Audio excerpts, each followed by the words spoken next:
So Donald Trump's worst nightmare just happened here in Korea. Check out the headlines. South Korean leader who declared martial law gets life sentence. You heard that correctly, life sentence. Former President Yoon Suk-yeol convicted on charges of insurrection and conspiring to mobilize armed forces. So long story short, if Trump were here in Korea, I think he'd probably face a similar fate, life sentence. In fact, they were pushing for the death penalty, didn't get it. Life sentence is still pretty stiff. And it wasn't just President Yoon. Let me show you guys this. This is actually the Korean news. They were going over it. Yoon is at the top there. This is a list of like all the people who were charged.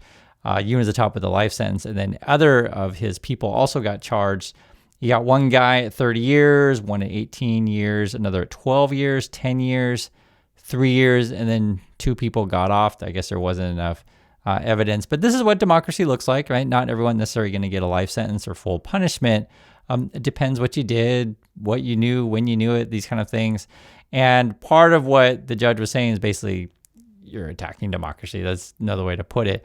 And this is very similar to the January 6th stuff. Now, Trump, to be fair, Trump didn't call the military on January 6th, but he should have faced some sort of penalty. That's just my opinion on that stuff. And this is why you run investigations, these kind of things. And it's frustrating any of these kind of stuff because it's just so obvious, just dealing in facts. Like we can see what happened. We can see, what people are doing, who, what, where, and when, and everything's on camera. And I was actually concerned over this. Like I was, you're always concerned about this stuff. Is like, are we going to hold up democracy or not here in Korea? And evidently we do.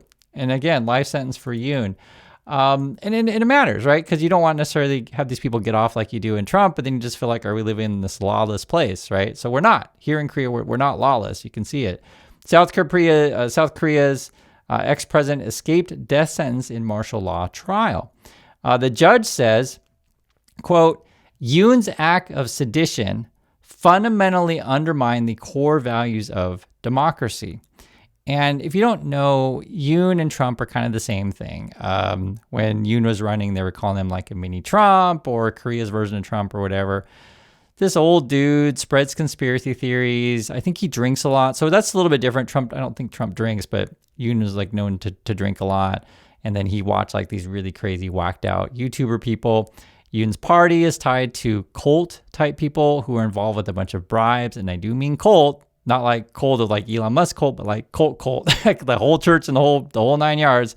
And the former President Park, also tied to the cult, et cetera, bribery, these kind of things. It's all corrupt.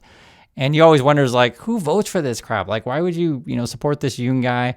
At the sort of the hearing today, there were 5,000 people that were against Yoon. Easy way to describe it, right? So hoping that Yoon gets a penalty or whatever. And then Yoon had like 150 supporters. So his base has really, really dropped off. And, now that we see President Lee in power, which is the opposition party or the party not Yoon, I mean, you can see it's just night and day. Every time when Yoon goes on TV, my wife's always the same thing. It's just like, she uses the word odyssey, but she's always like, that's just like just an old, regular dude. Yoon's not stupid like Trump, though. I believe Yoon's a lawyer, I think, is legal training. So he's not like a total idiot, but he's corrupt. And, this is also more from the judge, I think. It says the declaration of emergency martial law and subsequent military and police activities severely damaged the political neutrality of the military and police.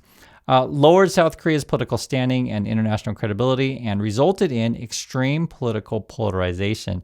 And it was this, anytime you have some sort of big major event, the thing that one party always does is, oh, you're just charging our person because this is all political move and it's all political.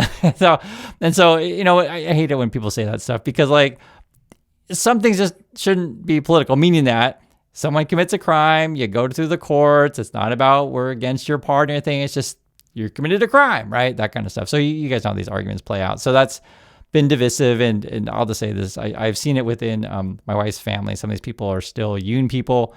I wouldn't say, I'll just say more, it's probably more they're with that party, not necessarily supportive of Yoon. Because at this point, if you're supporting Yoon, you're just a moron. That's the best way to put it. And there's still people who do support him.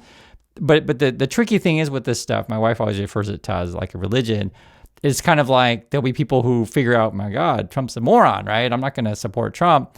but will they still vote Republican? You know what I'm saying? So I think there's a lot of people in Korea that same boat to where they realize, yeah, Yoon's a criminal, get life in prison, but they may still stick with that party, which is pretty ridiculous, to be frank, because the person before Yoon Park also had the same kind of stuff, bribery, corruption, etc.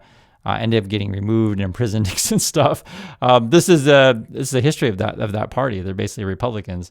This is in Korea. So Lee Myung-bak, you can see here, imprisoned for bribery, embezzlement, abuse of power. Then you had Park, that was same. So it was a abuse of power and coercion. And then Roe, he had bribery against him and ended up not being with us anymore. We'll put it that way. You can see it right there. That was back in 2009.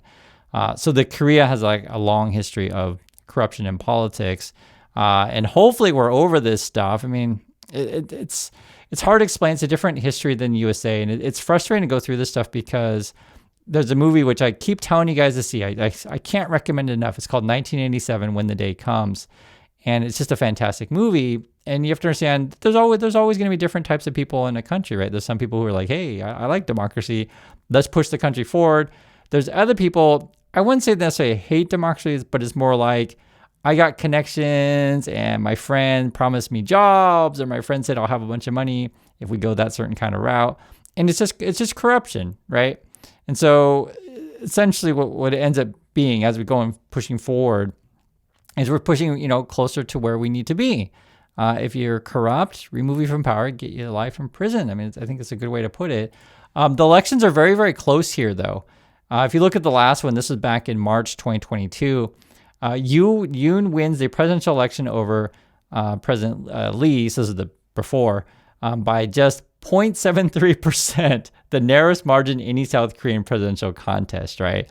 I mean, that's really, really slim. So in those kind of elections, like it's still the country's 50-50. Basically, though, part of it is regional. And then if you're in like the main city of Seoul, which is, I think half Koreans live there, they tend to not go for Yoon, right? So, and then when Yoon tried to do the martial law, which is in Seoul, you're going to have a bunch of people that are against you. And a good way to put it would be like, if Trump tried to pull the crap that he's doing in, say, Minnesota, he tried to pull that crap in like in New York City or LA, it probably wouldn't go over so well, right? There's certain cities he's just not gonna try it in. But I can't recommend this movie enough. I always recommend it. 1987, When the Day Comes. It shows when people decide to rise up and fight for democracy. And this has been a long journey for Korea. It hasn't just happened, suddenly wake up and you give life sentences to, presidents. It's a long history. And the one thing I really admire about the way it's been handled is it doesn't have to be fast. Like, I know you want things to speed up, but for these kind of situations, gather all the evidence, talk to all the witnesses, right? Just do it properly, write the verdict in a very, very clear way so everyone can understand why it's bad to send the military and helicopters against your own people.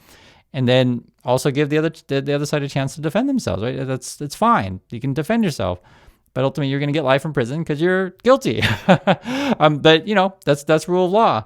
And I also recommend this movie 12/12 today. I can't recommend this stuff enough because you'll kind of understand why Korea is the way it is today because of the history that it was, yesterday and years ago. This one's about a military coup, sort of kind of sending us down this path. Recently here in Korea, it was the new Lunar New Year. And I went with my my wife and her mom, went to go see this movie called The King's War, and we saw it in the theaters. And I mentioned this movie because this takes place back in like 1457, which is like a long time ago, right? What is that, like 600 years ago, something like that, or even more than that. But I'm mentioning this is because it's interesting when you talk about Korea and democracy and like the history.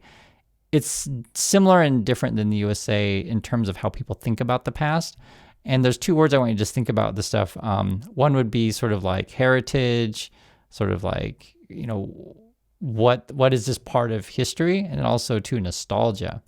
So when Koreans watch these old, because I was kind of curious to talk to my wife about this stuff, like when Koreans watch these old movies, it's not like they dream about going back in time and having kings rule everyone and everyone else is poor. It's not, it's the same in England. I'd be curious your guys' thoughts on this. Like, does anyone dream, oh my God, I wish we had kings back and, we wish we were all serfs again or whatever.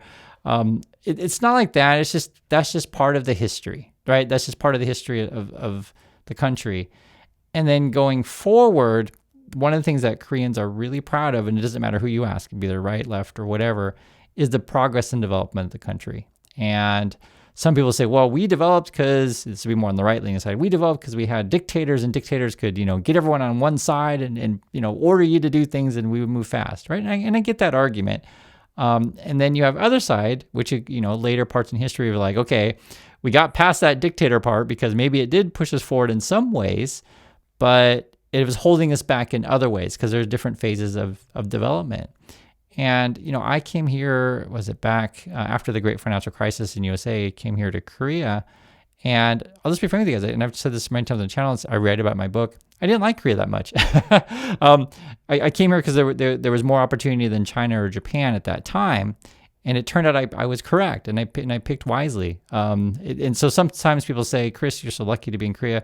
It's not by luck, guys. I learned language, right? I speak Chinese, Japanese, and Korean. I also lived in Vietnam. I'm Vietnamese, if you don't know. And it's not like I just fell into this place. I looked around at all the opportunities I could see with Korea was moving up. And at the time, I didn't like it that much because it took a while to adjust to the culture and just learn things. But I've seen it develop with my own eyes. I'm just telling you, I've seen it develop with my own eyes. Every single day, I'll discover something new that either the government's doing or the people are doing or companies doing that are just moving forward. And it's really hard to explain how positive it is here. And yes, people do have problems like anyone else, right? It's hard to find a job. It's hard to pay for things. Things can be expensive, etc.